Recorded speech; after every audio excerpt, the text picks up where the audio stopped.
Here. Looks like we're live. It says 8 seconds, but I think that's a little bit in advance. If you don't know, now you know. Welcome to the program. This is the Bottom Line, episode number 71.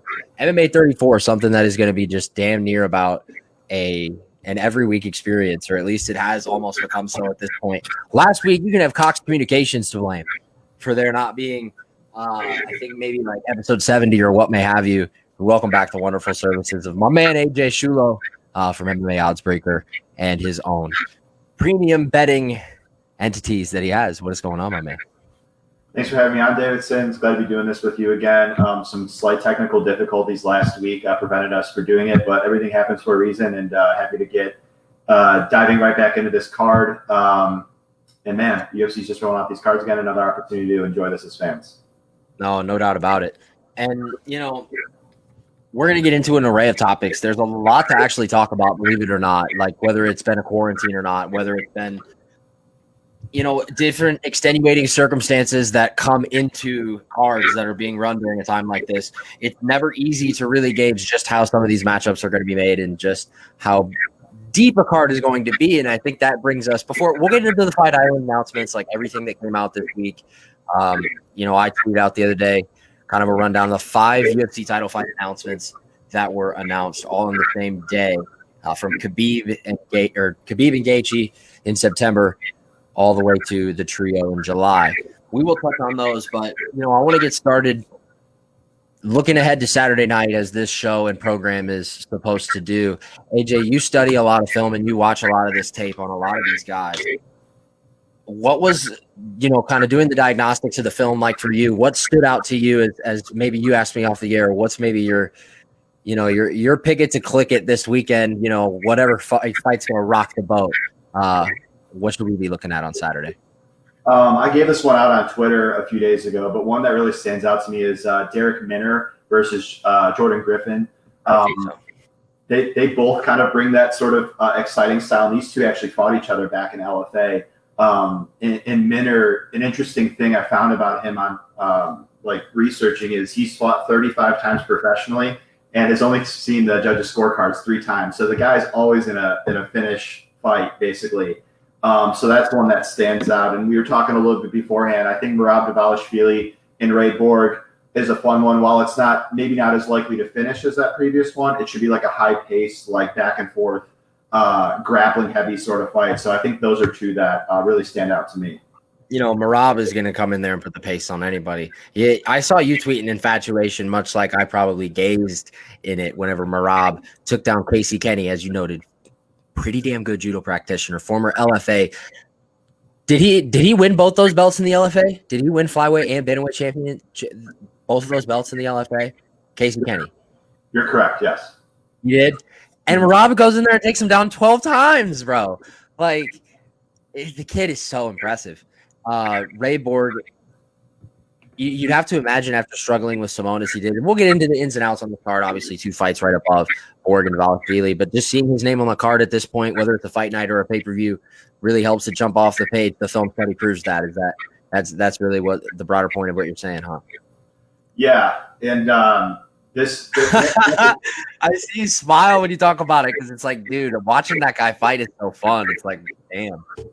Because he's such a wild man. Like that, you know, that Simone fight that he had, it's got like one of the more like bizarre like finishes in the history of the sport, but like it's like one of the more like, you remember at that? Atlantic City, yeah, of course. I was just thinking about Ricky Simone, and then I was like, wait a minute, there was that controversial finish in Atlantic City on the Barbosa Lee card a couple of years ago, where Merab went out after he was kicking, right? Like doing that shit. You know, I apologize for the unpleasant visual, but he's kicking at the end to try to, you know, help the blood circulation while he was getting ready to go out in this guillotine. And he like kind of goes out. He went out. Do you think? I thought he went out.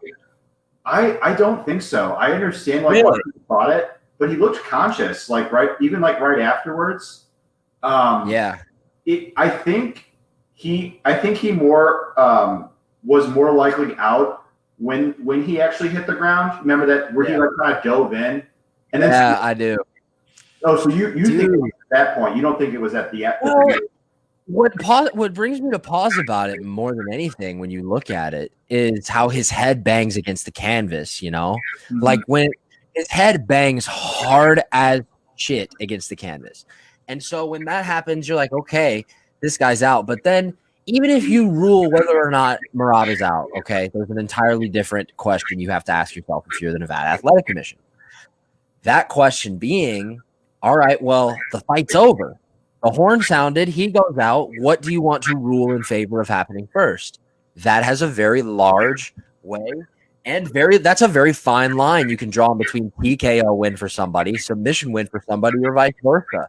That's very, very important. What the deemed result of the judge and the commission together once you have to bring them in and have that conversation is. Do you think the right man got his hand raised? I know we're talking about the fight for way too long, but it's a fascinating fight. Rob Dvalishvili and Ricky Simone back in Atlanta 2 years ago. That fight. Do you think the right man got his hand raised? Very quickly, no. I understand your point though. My thing though is if Merab was out at that sequence where he his head hit the canvas when Simone reversed him, like when he first put him into the guillotine, I see that though. That result 5 minutes of round 3. That's what I'm saying. Yeah. I sorry to cut you off though. You were doing a good job of explaining it.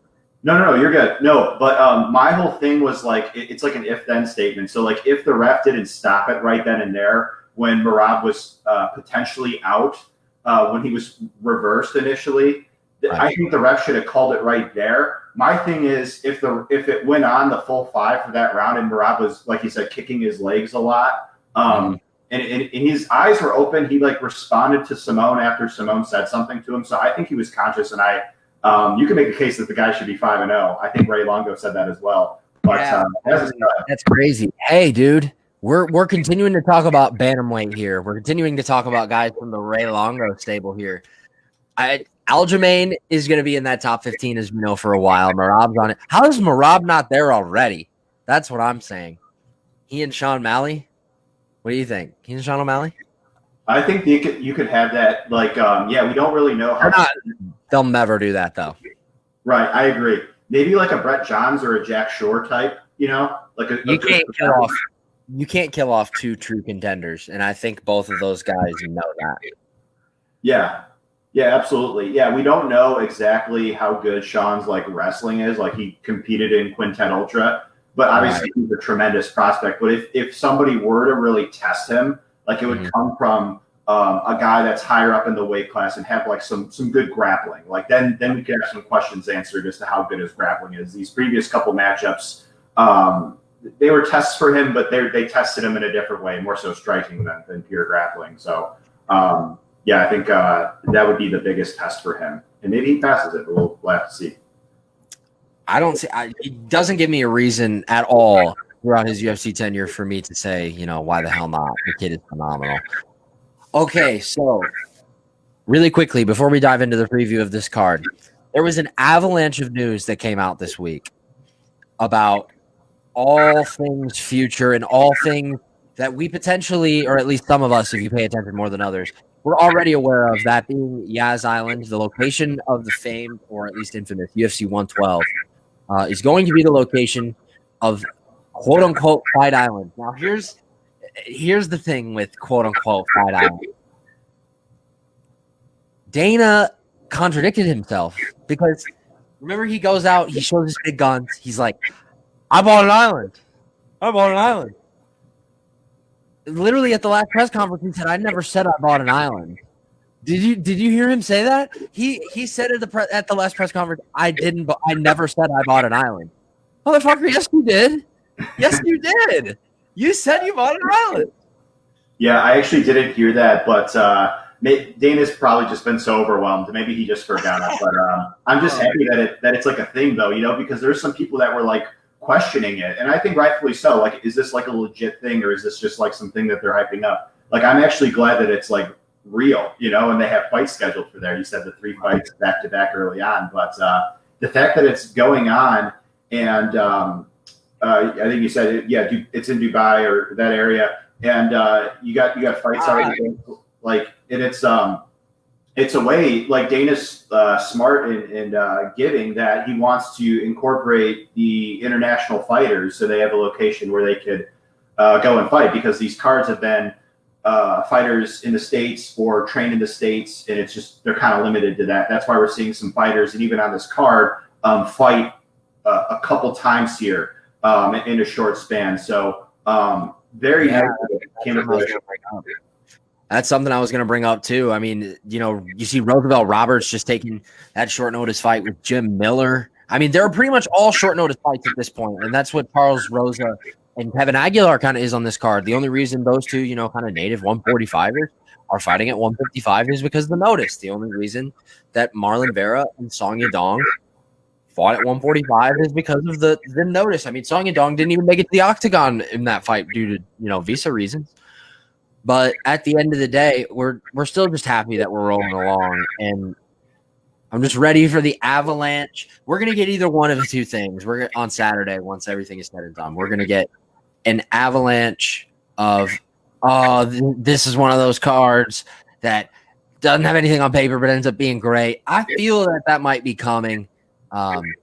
What say you about that? I think so too. Yeah, we talked about some other fights, but there's some bad blood between Robertson and Vittori due to the last booking. And then obviously the main event is, I think, an interesting thing, because it's like Cynthia's moving up in weight. I still believe in her talent, but we don't exactly know how it's going to translate at a UFC level at flyweight against proven fighter in Jessica Ai.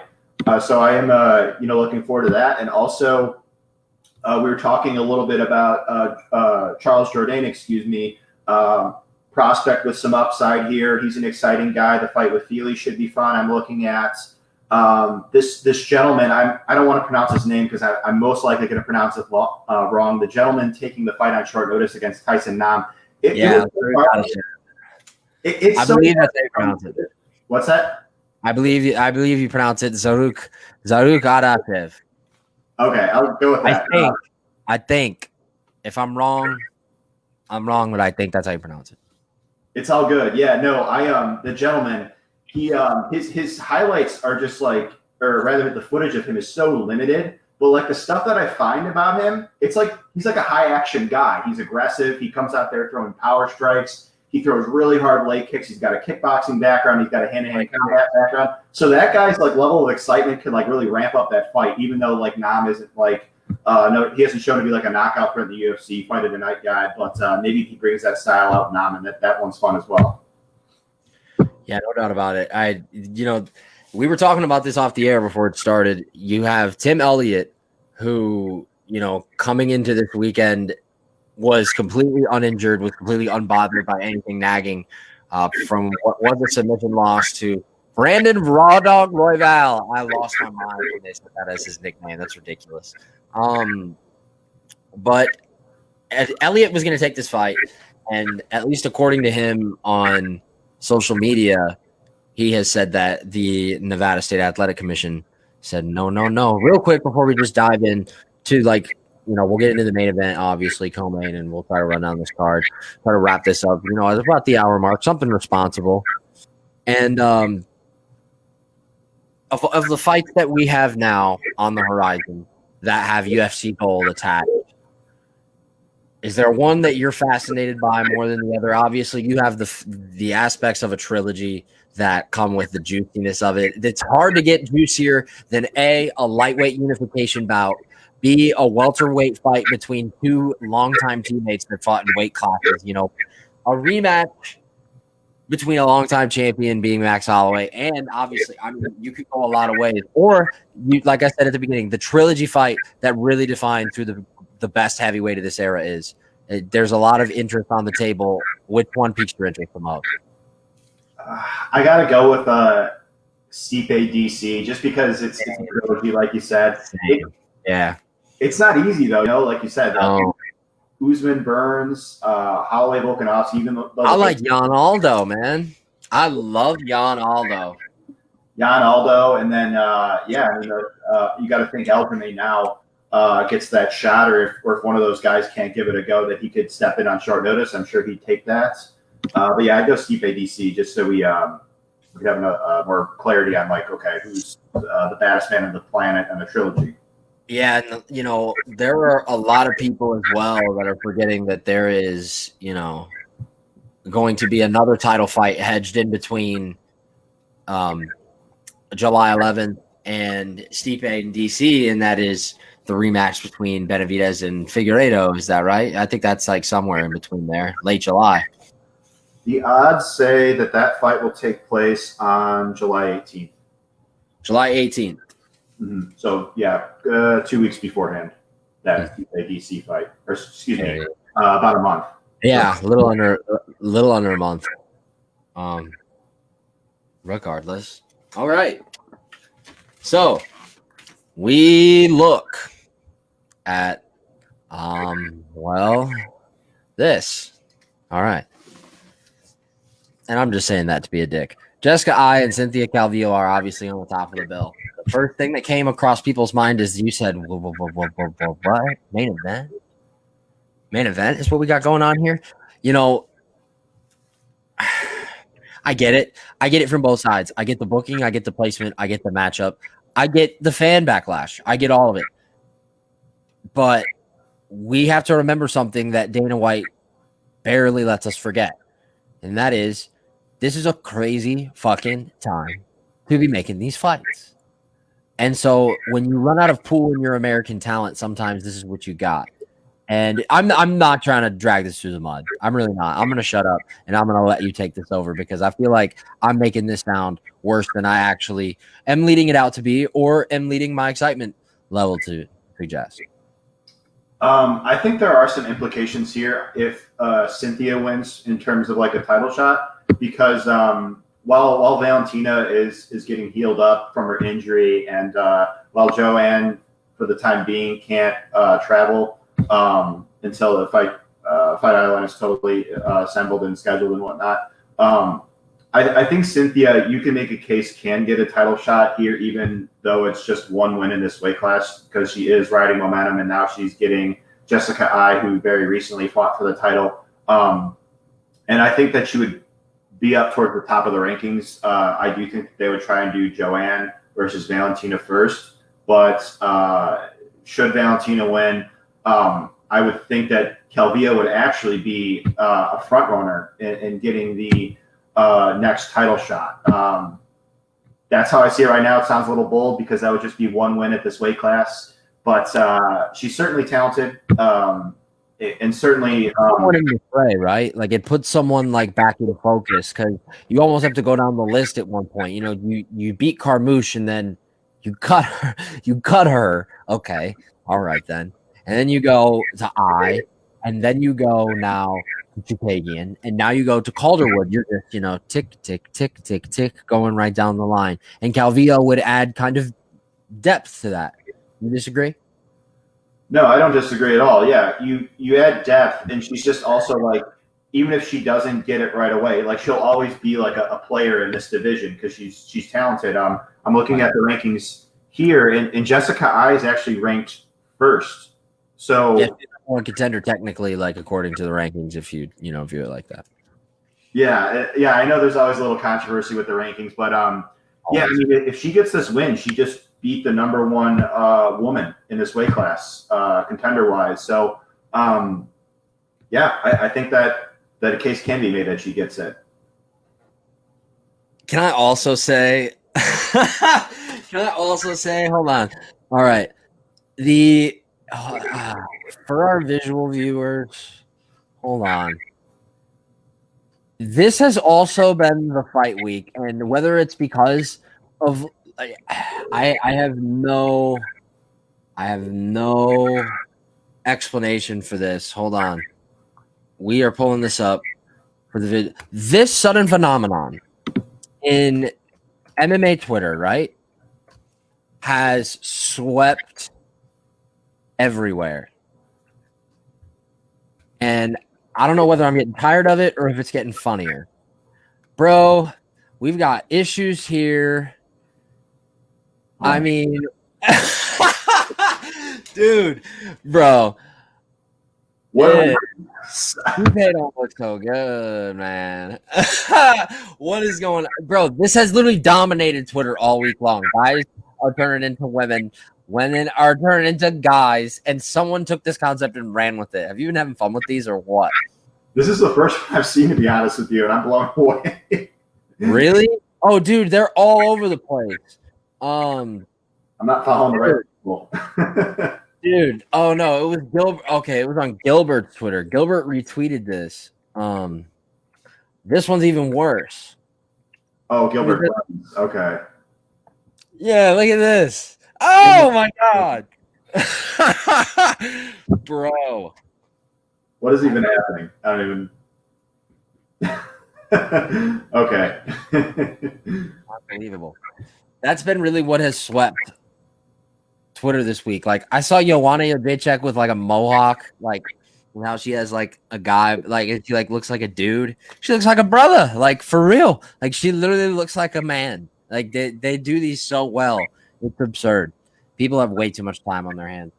Yeah, something. We apparently for knowing like the ins and outs of everything about this card. We do have a juicy co-main event as well, but before we get to that, I mean, the X factor in this fight is what? Calvillo's submission prowess, eyes, grittiness in the clinch, or what maybe do you have to add to that? I will say this: I was in the building in 238 in Chicago, and Jessica when she got knocked out by Valentina Shevchenko, that was like as collective in a crowd setting that there have been a shit ton of people around me as scared for someone as I've ever been in my life. Like there was an eerie silence that drew over the place when that happened. So that makes her win over Vivi Araujo all that more impressive, to be honest with you. At the end of last year, there's no doubt about that. I did not pick her in that fight, and because Araujo impresses me a lot. And you have or Calvillo here to really take the next step in contendership. I think Calvillo is closer to a title fight if she wins this fight than Jessica is. I'll go ahead and shut up and let you highlight anything I may have missed.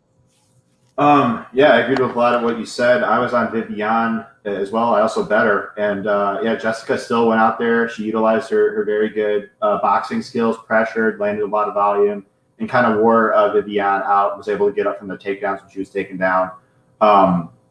It's a matchup where, and I broke this down totally for free, so I'm just going to do like a more concise version where I think the striking exchanges could be interesting in that Jessica, I think, is the sharper, more technical boxer, but Cynthia's speed and movement on the outside while utilizing her kicks could mean that she's the more effective striker at range. I do think she'll be the more effective striker at range. It's just basically how many exchanges Jessica is able to have in boxing range and be effective with those exchanges. And Cynthia's improving there. Like I noticed, comparing her boxing against Carla Esparza to say her two most recent fights against. Gotten better.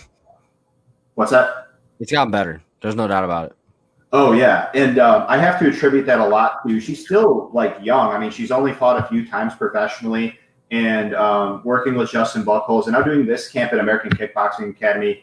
She's learning, she's growing, and just sharpening up her skill set. So while the boxing exchanges could be competitive, I do favor there, and then the exchanges at kicking range with the speed advantage will favor Calvillo. And then also I do think that Calvillo will mix in some takedowns. I guess that there's still some uncertainty with that because the potential strength advantage in favor of being that she's fought at bantamweight and Cynthia's fought at strawweight, but I still think she could take her down.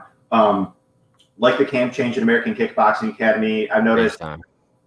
Yeah, huge. And noticed that has been taken down in the past. She's a solid defensive grappler, but just even going back to her last fight against Viviani, she still took her down off caught kicks. I've seen Cynthia do that in the past. I think she could catch a kick, trip the other leg, take her down. Now, once on the ground, Jessica is again sound defensively, doesn't allow a lot of advances. She was actually very impressively able to reclaim guard against Valentina after she had side control, even reversed her at one point.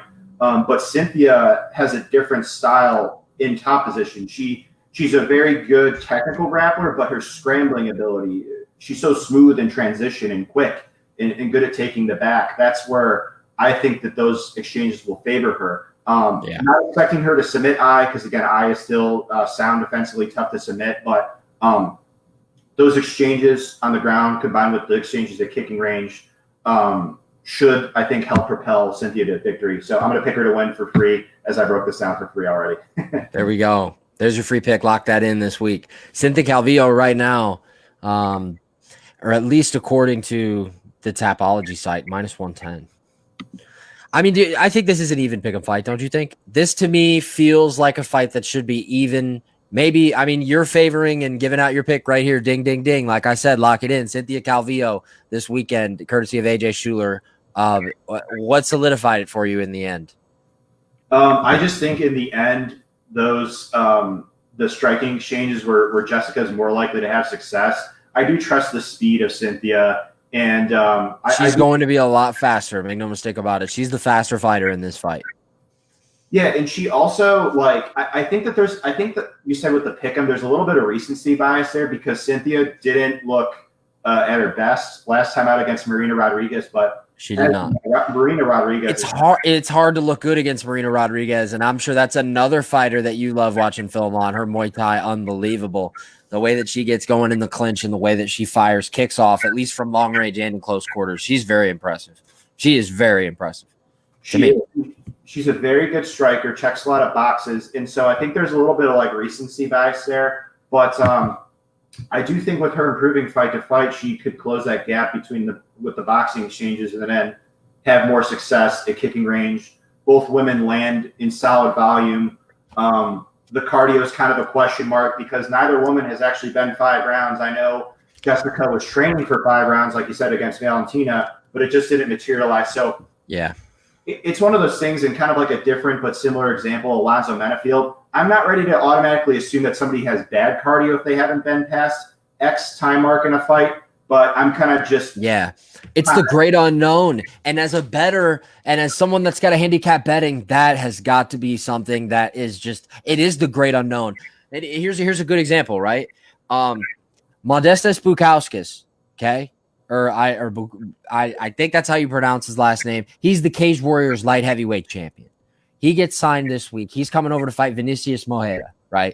Vinicius Mojeda is 0-3 in the UFC. He's lost inside the first round in all 3 of his fights in the UFC. Bukauskas is coming over to, more than likely, at least from the scratch of the surface, or when you read between the lines, give Morea his walking papers. Am I correct? Have I said anything that's incorrect so far? No. Okay. When that happens, what gives bettors and leaves bettors, awake at night is that you'll get an Magomed Ankalaev versus Paul Craig situation where, and a lot of people lost money on that fight in the very last second when Paul Craig threw up that triangle. This is not a sport where you can shoot a 40-point shot. This is not a sport where Tom Brady can get the ball and say, all right, we're down 42. All we need is that 145-point touchdown and we win. That's not how the sport works, or that's not how MMA works, and that's not how other sports work. That is how MMA works and not how other sports work. But, as we move on to the co-main event, Carl Roberson, Marvin Vettori. These 2 dudes were supposed to fight a couple of weeks ago. They end up having a verbal sparring match in the hotel. It has served as now spicy fodder and a platform for us to see the beef between these 2 guys that materialize. Carl Roberson very quietly has won his last 2 fights. I think Marvin Vettori personally has looked maybe a little bit more impressive, like he'd pop out on tape a little bit more.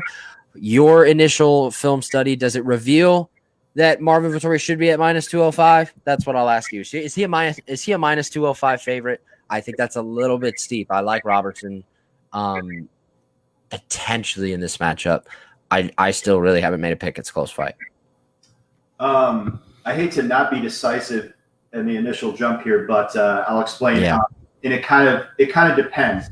He could look like an even bigger favorite than he is right there on the ground. Because Marvin is a very good grappler. I believe he's a brown belt. Good, strong top control. Had a very good grappler in Cesar Ferreira mounted. Strong kid. Improving fight to fight. Trains at King's MMA. I like Marvin. A lot of people like Marvin, and rightfully so. I really like Marvin. Yeah. And the other, so if he gets this fight to the ground, he could advance position. I think he could submit Roberson. Roberson's been submitted in the past. He's given up a lot of position on the ground against Wellington Turman, Glover Teixeira, Sergio Ferreira. So that is like, so it's kind of like the odds are somewhere in the middle of these two scenarios. The second one I'll get to in a second. So on the ground, he could look like a bigger favorite, but in the striking, it could be a lot more competitive. Because it's very competitive on the feet, in my opinion.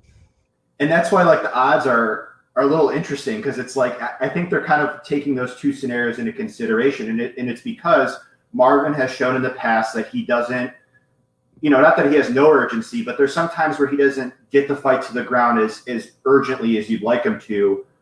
Say in the Vitor Miranda fights, or the Andrew Sanchez fight's a little bit different because Sanchez is a great wrestler, great takedown defense, but there's been other fights like he doesn't always show the most urgency to get the fight to the ground. Amari Akhmedov, that's the other one I was thinking of.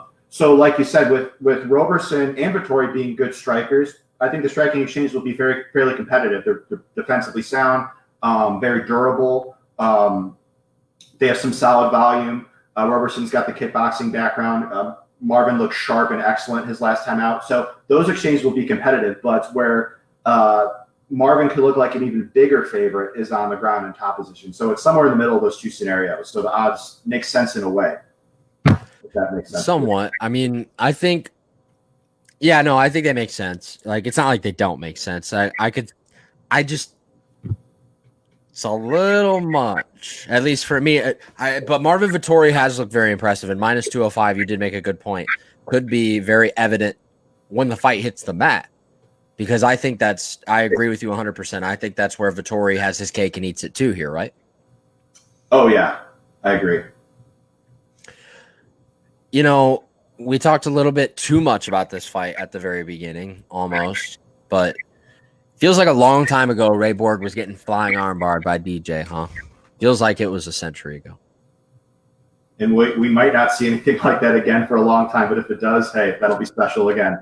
But, yeah, oh, my God, fantastic point. Where I'm going at with that comment, more particularly, Ray Borg, it feels like he's in a completely different career at this point. Look at this ranking right here. I know Tapology is all computers and analytics and formulaic numbers, but number 37 in a weight class up, that's not a place that a lot of us thought he was going to be in or about 3 years ago from now. Merab is right there on the edge of that top 15. I'm sure he's at least on some guys' ballots that vote. Forgot he lost to Frankie Saenz too. He really should be 5-0. He really should be 5-0 because he beat Frankie Saenz. I think so too. Yeah, you just nodded like, yeah, like I know. I saw the fight, bro. Like I know he should be. Minus 315 says a lot. What are you saying? I wish there were prop bets, and I'm sure a guy like yourself does too, for how many takedowns he'd land. If there was a line you could set for how many takedowns Dvalishvili is going to have in this fight, what would you set it at, over and under? I'd set it at 10. 10? Yeah. Are you serious? That's a lot, though. But I don't think you're wrong. I don't think you're wrong at all. Yeah. And actually, Tapology doesn't look like they have updated odds, but Merab is actually he's over minus 400 on every book except for one on best fight odds right now. Yeah. Yeah. Okay. Those might be a little old. Yeah, I should probably pull up. No, that's fine. Just to look at the lines at least. I don't know why it's zoomed out so much. Yeah, he's as high as minus 455 at William Hill. And it's interesting because we just saw Borg in a pretty similar matchup, in my opinion, against Ricky Simone just a few weeks ago. Lose, but he fought. It was a pretty competitive fight, and I was somebody who had money on Simone, and I thought that even though Borg lost, he made the fight more competitive than I thought he would, and I think that I think that there's a chance here that he makes the fight more competitive than the odds, and the reason, going back to the takedowns, Merab took down Casey Kinney 12 times, took down Saenz 11. That's part of the reason why we think he won, but Borg is a good is in my opinion, like an excellent scrambler. He can be taken down, but he's good at popping right back up. Against DJ, he was controlled a bit, but a little bit different. Because like that's the thing with Merab. That's why we see him land so many takedowns. Is because like he's good at like taking guys down. He's strong. He's physical. But like in terms of actually controlling the opposition on the ground, if it's like a good wrestler like a Sainz or a Kenny, they tend to pop right back up. And so that's like, bro, how do you take someone down 11 times and lose? That's what I'm saying. How do you take someone down 11 times and lose? How does that happen? It was really unlucky. Yeah, I remember like unbelievable. So go ahead. I'm sorry. No, you're good. He had like one of the unluckier starts. Him and Rulian Paiva have one of the more like unluckier starts to their for sure. You know, yeah, because like you look at the talent and you're like, it's there with both of these guys. It and I was hopeful. I'm like, okay, it's going to show its face here. Like I was like, Davalishvili against where he was a big favorite, but some of these other matchups like Katona, I'm thinking, okay, he's gonna get a good win here now. And same thing with Paiva last time out. Like these guys are good. Their UFC record says they're 0-2, but it's like when we look at this on tape, it's circumstantial. He arguably beat Kai France, who's an excellent fighter. And then the green fight was a cut that stopped. Yeah. But yeah, he's just he fought Rogerio Bontorin, right? Yeah. Yeah. Borg did as well. But check this out on the screen. Terrion Ware's 4-fight tenure in the UFC. Cody Stamann, Sean O'Malley, Tom Duquesnoy, who when he arrived to the UFC, everyone thought he was Felipe Nover or somebody like that, like some sort of like everybody thought Tom Duquesnoy was the next big thing. Cody Stamann, Sean O'Malley, Tom Duquesnoy, Merab Davalishvili. Lost. That's not easy. I mean, that's not easy. That's impossible. That is an insane first 4 fights in the UFC. We move back to the card. You think Merab, to kind of put a bow on this one and keep moving down the ladder, you think so Merab is justifiably as heavy of a favorite as he is, right? I don't think so. I think he should be favored. Okay. I think he should be like a little over like 2-1, and like I guess somebody could say like, oh well, you should bet Borg. But my analysis leads me to believe that Merab still wins. But why I think Borg could make it a fight is I do think he's the more polished fighter. Like Merab, we talk about his pace, and that's how he wins a lot of his fights, and that's great because he doesn't need to be the superior technical fighter in these matchups. He could just like basically outwork guys. Like Kenny, like from a technical perspective, Kenny's like the sharper fighter in my opinion.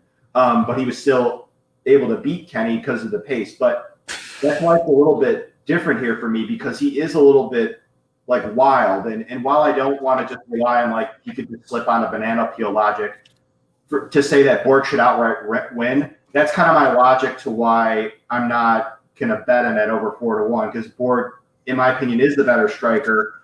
I think he is the better like submission grappler. Better like on the ground, controlling guys, things like that. Good in transition. But should it be a favorite? A solid one, yes, but not over 4-1 in my opinion. Interesting stuff. We move on to the 4th fight on this card. This. All right. I'll go ahead and answer your question now directly. Fili Jourdain is that fight for me. Okay. The one that we were talking about earlier. The one that is click it to ticket. Whatever you want to say, whatever idioms you want to use. This is the fight right here. I love this fight. Me too. They're probably going to stand the majority of the time. There's always that Fili can mix in some takedowns if he wants, but he's mainly a striker. The Miles Jury fight, he chose to stand for the majority of the time. He can mix in some takedowns just to avoid that unpredictable threat of Jourdain. That's part of the reason why a lot of people like the guy is because he's like a wild man, like we just said about Merab. Flying knees. Right. He's got like a spinning back elbow finish, kind of like what Rodriguez did against Chan Sung Jung in Denver. He's just a crazy guy, and Fili brings it as well. So Yeah, it's a potential fight of the night contender for sure. It's the classic prospect versus veteran here, and we'll see how things shake out. Jourdain certainly made excellent adjustments last time out against Choi in between round 1 and 2, overcame adversity, but beat a once very touted prospect in the Korean Superboy and did so in Korea. So, yeah, I certainly do think there's upside with Jourdain. He's still young too, so we'll just have to see how things shake out. But should be a fun fight for sure. Yeah, and he's, Jourdain is relatively young. That's a good point you bring it up. He's very young, 24 years old, just barely older than me. Feely is more so relatively young. And I highlighted this one over here that the Miles jury decision was, okay. That Shaman Marias finish, though, pops on tape, huh? It really does. Yeah, it was crazy because Moraes is a technical striker that, he's been hurt in the past, but he's definitely not an easy guy to hurt. No, not at all.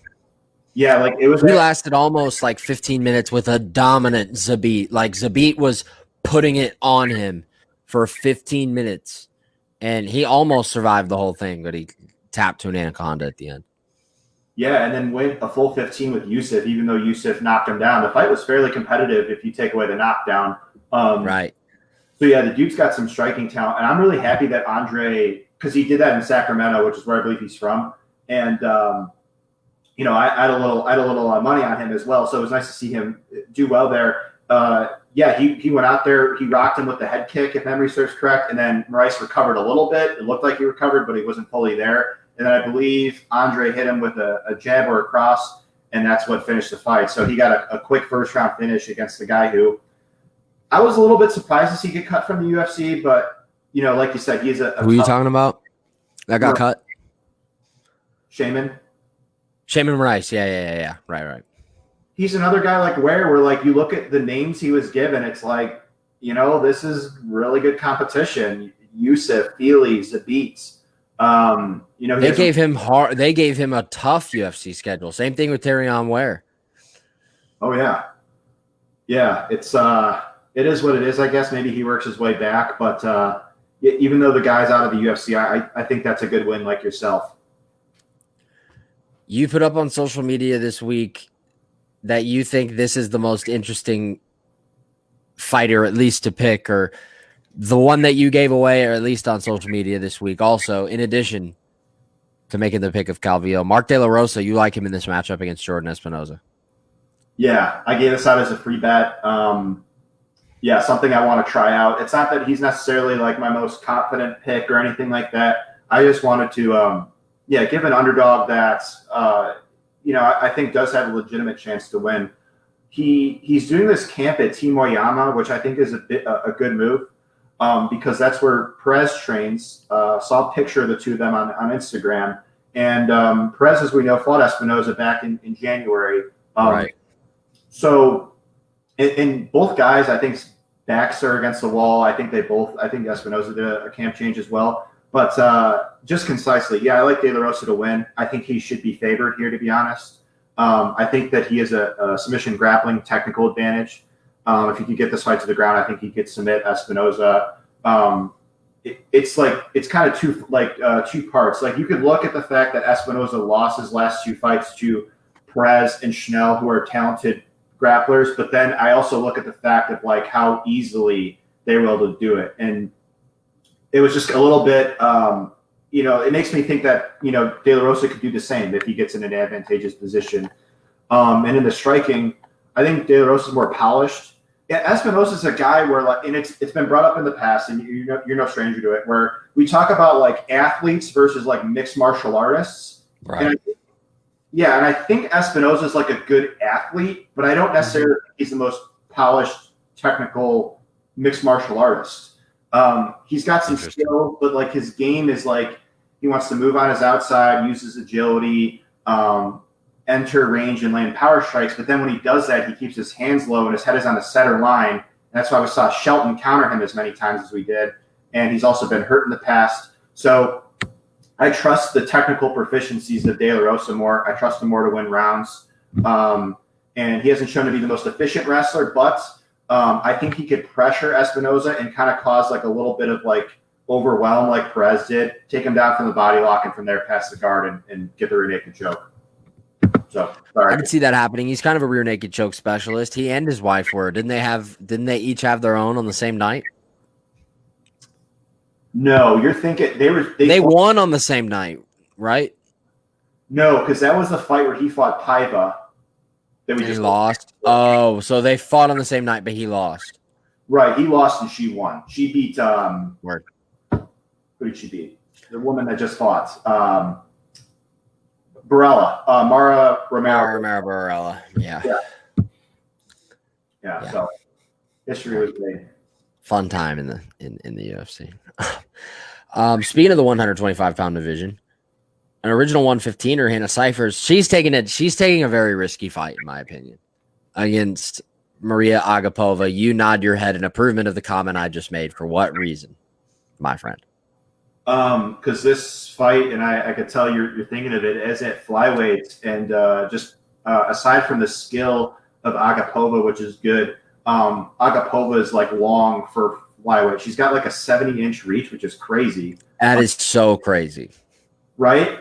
Yeah. Yes. And so she's got an 8-inch reach advantage over Cyphers. And, while she's not as, obviously Mackenzie Dern is like on her own like level with grappling, but, she is. Right. And Agapova going to the ground and having that length advantage and her being a good grappler and a finisher and now training an American Top Team, which is something I found a good move too. I think will bode well for her in the grappling exchanges here, even the striking exchanges. Cyphers is a striker, but what I noticed about her, she's comfortable standing at range for stretches, which standing at range against a woman who's got a really long reach.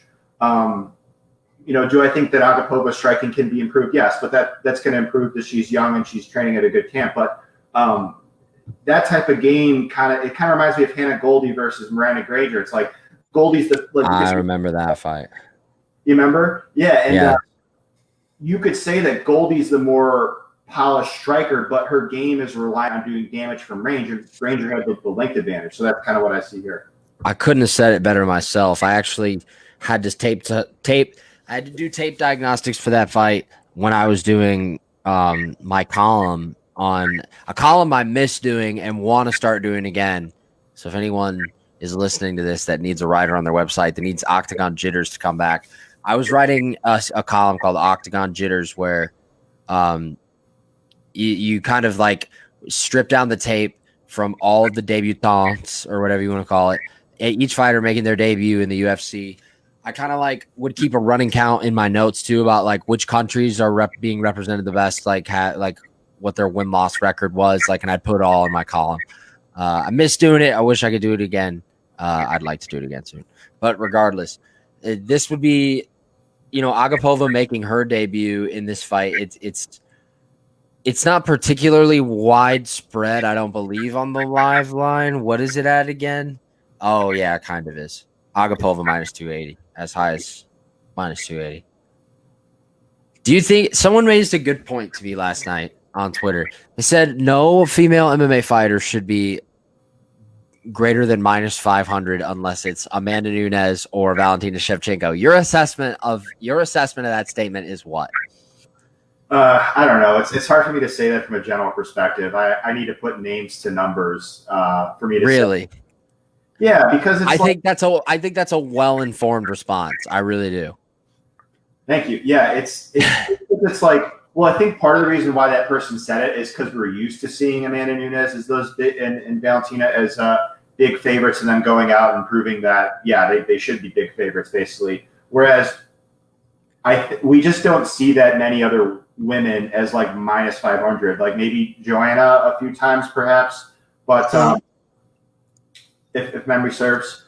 But yeah, it's hard for me to just say it right now without having like names to numbers. Now this matchup, you could always question like in theory, like because Agapova, the reality is she hasn't fought in the UFC, so we don't know like how her skills, even though they've looked good, are going to translate to a UFC level fight. So. Correct. Yeah, like I understand, like passing on her is a big favorite because again, we just don't know how she'll look in the octagon.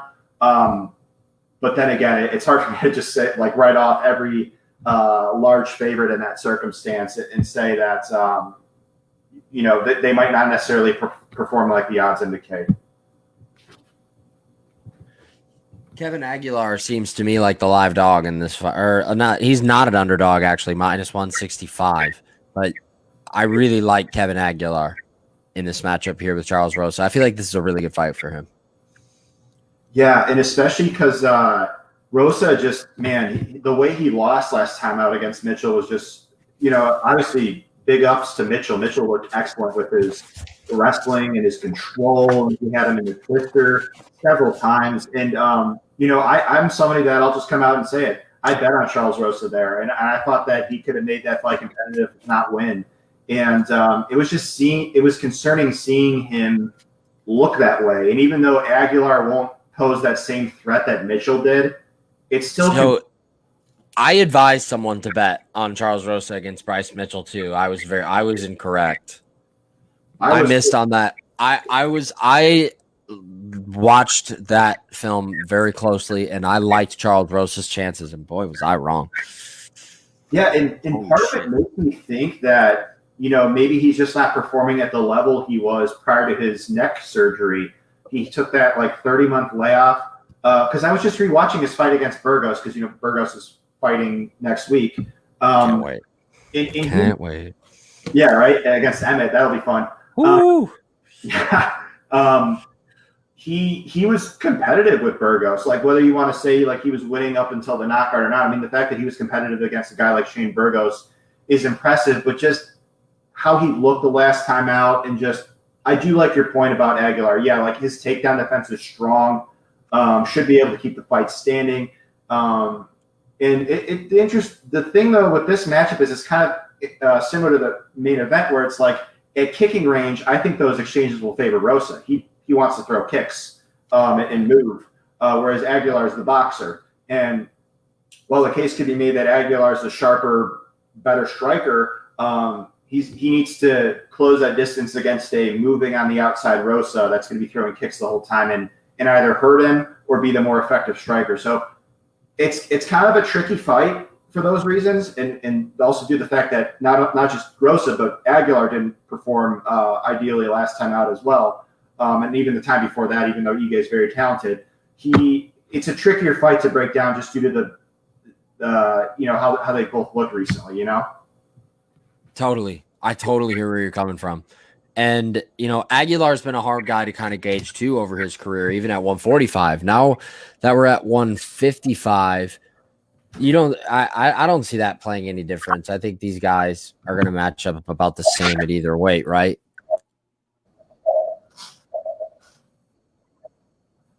Yeah. I expect a pretty competitive fight. And it's one where, because Aguilar is getting steamed up. He's almost 200 now. Earlier in the week, he was, I want to say, -160. But it's one of those, I could understand it, because you could kind of just write off the last time Aguilar fought as Tukugov hits hard. And, he was, another thing I noticed, that Tukugov was just a lot faster than him, which I don't necessarily think will be the case here. No, and, I agree. Right. Yeah. And he just caught him in one of his blitzes, basically. But yeah, and I understand why people don't think that issue last time out won't be an issue here, because Rosa's not known as a power striker. No, he's a phenomenal transitional grappler though, and the Bryce Mitchell fight won't show you glimpses of that. Am I crazy for saying that? I think Charles Rosa is a tremendous grappler amidst transitions and scrambles. Am I wrong? No, you're not wrong, and that's a concerning thing, is because he didn't show that in that fight against Mitchell. Right? I know. Totally. You know what I mean? That's why I'm a little bit worried for him here. Because it might not be that same guy that we saw fight Shane Burgos in at UFC 210. Right. Correctamundo as we move on to the next fight. And this is someone I'm particularly high on, not trying to show my bias because she is from the local Oklahoma City area. What are you going to do? Julia Avila taking on the returnee to the UFC, Gina Mazzani. This is kind of a widespread line as well. Minus 600 even on some lines. That's the person in reference to the tweet I was talking about from last night where someone said, you can't be a female fighter and be over minus 500 unless you're Nunes or Shevchenko. We're going to see if Avila can live up to that on Saturday night. And I think she's more than capable of living up to the challenge. Yeah, nice transition. I didn't put two and two together when you said that earlier, but I'm like, okay, well, yeah, Avila is a big favorite here, and yeah, it's one of those matchups where it's hard to again gauge how Avila will I guess do in this division as she works her way up. She's very talented though. I think that she's got a lot of skills that could be a threat kind of in general. She's fast. She's strong. She's got power in her hands. She showcased that her last fight. And I think we mentioned it before, but she actually has 2 wins over now on the UFC roster fighters in Marion Renault and Nico Montano when she was prior to making her UFC. Glad you said that. Yeah, so she's got to be feeling confident. And her only loss, I believe, was because of an injury. She had it was an injury. I can't remember from I did watch the fight. She's better than Marcia Allen too. I think Marcia Allen was on Tough, right? Oh, right. Yeah, I think so. Yeah. I believe she was on Tough. And Avila's better than her. And I think that fight ended in some fluke injury of some sort, yeah. Yeah, and she's got an impressive experience. I think she's a geologist. She's a weightlifter, judo practitioner, Brazilian jiu-jitsu practitioner. I think she's a brown belt. But I actually wrote her up on my prospects to watch at women's bantamweight because I do think that she's got the attributes to really move up here. And I think that her physicality and her grappling being good enough, the judo background, the BJJ background, will be able to keep the fight standing long enough against Mizani, who will likely try to take her down. And in the striking exchanges, I think she'll be faster. She's got the threat of power. She's aggressive, and she's got good cardio for 3 rounds. I noticed that in her debut. She wasn't she performed up to the task at hand. Some people get nervous in their UFC debuts, but in that 3rd round, even though she didn't finish the fight, she still made a statement because she went for the finish. I mean, she was dominant in transition. She took the back, and she's a gamer for sure. So, right. You could always argue is this too big of a favorite? Regardless, I think she should be a solid favorite here and win. So I saw someone. I like how this is posted here on Tapology. I saw someone say that to a much lesser degree that Carol Rosa versus Juliet Vila is the quote female version of Tony versus Khabib. I was like, okay, then. Well, no comparison, really. I think at any time we would have saw it. It would have been fun. Yeah. Well, because Rosa, she was another woman that I wrote up on prospects to watch, but she fights at such a crazy pace. So if her and Avila were trading in the middle of the octagon, that would have just been a potential fight of the night contender, I think. I couldn't agree more. Game is a word that you use to describe her, and I agree with it tremendously. We move on, though, down a weight class, but to the men's side, 125, Tyson Nam. And as we mentioned earlier, Tim Elliott was offered this fight first. Instead, you get the former Glory kickboxing leg kick specialist. The name The Lion kind of stands out because when you watch his tape, that's kind of what you see on film. Yeah, he's such an aggressive guy. It's so hard to tell how his skills will translate to the UFC level. But there's some things I saw from the limited footage out there that I liked. Of course, it's kind of going off highlight videos and kickboxing experience. But the guy's 16-3 in pro kickboxing. You said the Glory background, which is a good organization. That's where Adesanya fought there as well as Giga Chikadze. He's got a hand-to-hand combat background, very impressive. It's just so hard to tell how he'll look here. He opened as an underdog, and then people kind of came in on them. Maybe they know something I don't. But yeah, he's got hip toss capability. He fought in Bellator. the level of opposition isn't what Nam has been gone up against. You know, there's some things I liked about this guy on tape. Aggressive, powerful, hard leg kicks. Very hard leg kicks. Yeah, and I know that could be like kind of expected when you got a kickboxer, but he kind of stood out even in that regard. Right. So I think this guy will be like a fan-friendly type of guy, kind of like we'll get to Derek Minner here. But I think this fight has some potential. Again, you're always going to have that like uncertainty with this gentleman, but you know, let's just, I guess, see how he looks type of deal is how I'm looking at it. And you mentioned Derek Minner, a fight that we brought up earlier as a rematch. You get that little nod right there at the end here between he and Jordan Griffin. Jordan Griffin coming off a much-needed win, though, in his last fight. Derek Minner coming in, you know, Grant Dawson is never the easiest fight in the world, especially at that weight class, 145, Christ. But regardless, here we are again. People came in hard on Derek Minner, like as far as betting, like the money like started coming in on Derek Minner. I saw he mentioned on Twitter that's because the odds makers didn't watch my first fight. First fight was plus 285. Or, I mean, first fight did not materialize into him coming in at plus 285. I think a lot of people agree with that premise, and that's where we sit at now. Yeah, I went, like, as you know, I went full Sherlock Holmes on trying to find this fight on YouTube and on Fight Pass. Could not find it at all, but I take your word for it on it. It might correct me if I'm wrong, but it was like Minner was like basically winning up until Griffin caught him type of deal. I mean, I vaguely remember it being something like that, but it's hard. You know, when you do film study, or at least when I do film study, it's a lot easier for those fights to fall into like the dust of the memory in your head than like fights in the UFC are. Like those are much easier to remember, but I do believe that it played out some way like that. I kind of started looking for that fight too on the internet because I was like, I know I've seen it.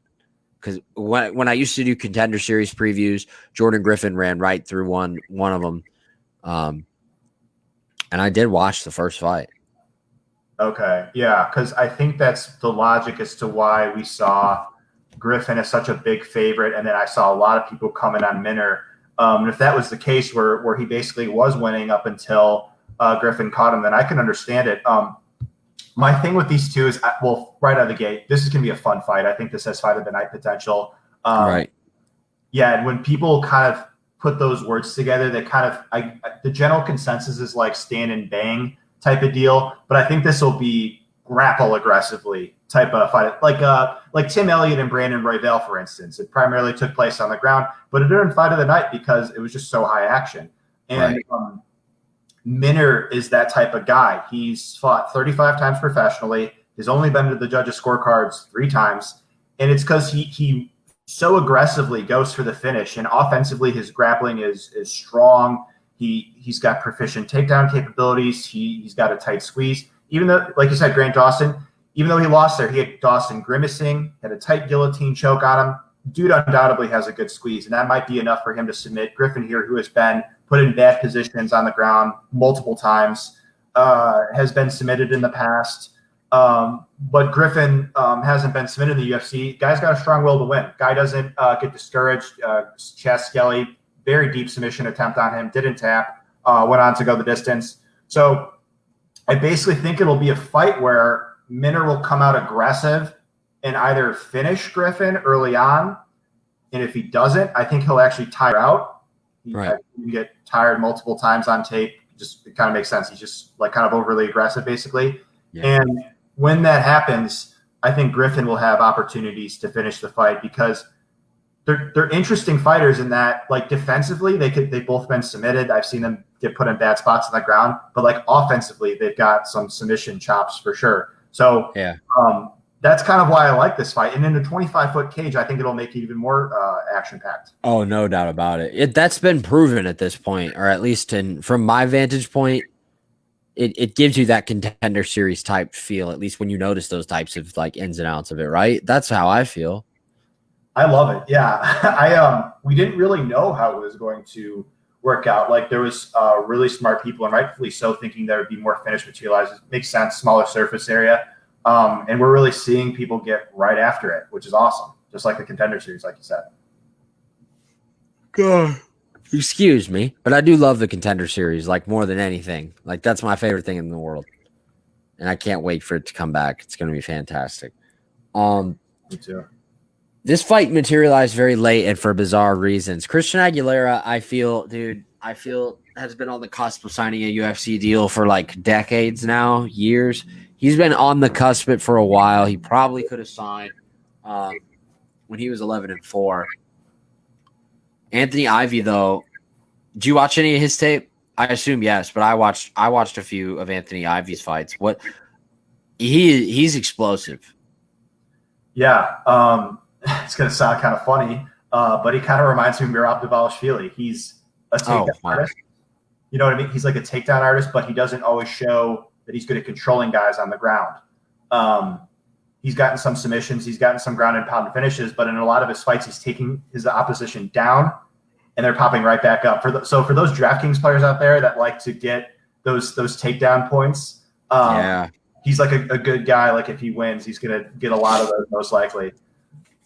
Those guys normally come at a bit of a hefty price, right? At least on DraftKings. Yeah, it depends on the card, but yeah, him specifically because he's a solid favorite. He's like 9,000, I think. Right.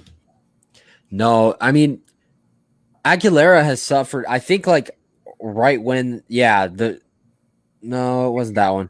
Yeah, the Michaud loss kind of set him back a little bit of a ways. I believe that was a main event. And then I watched the fight between he and Willis Black. Anthony Ivy and Willis Black. Willis Black just kind of faded there at the end, and Ivy kind of took over. Those shows over at WXC are tremendous shows. Ivy coming from there as the middleweight champion. Overall, I know we touched on it earlier, but we're going to go ahead and put a bow on this one and just kind of run up from top to bottom again. The expectation, or at least from me, is that we're going to have a fun card on Saturday, whether people enjoy the face value that comes with it or not. You say what? I think so. Yeah, I think this will be fun, and I think it'll kick things off with the first fight we just discussed. It's another fight where it might not finish, but I think it'll be kind of action-packed with the type of style that Ivy brings. And Aguilera, he's a guy that his record's a little bit deceiving because if you look at his record, he's lost a few times, he's gotten finished, but his striking's like pretty impressive.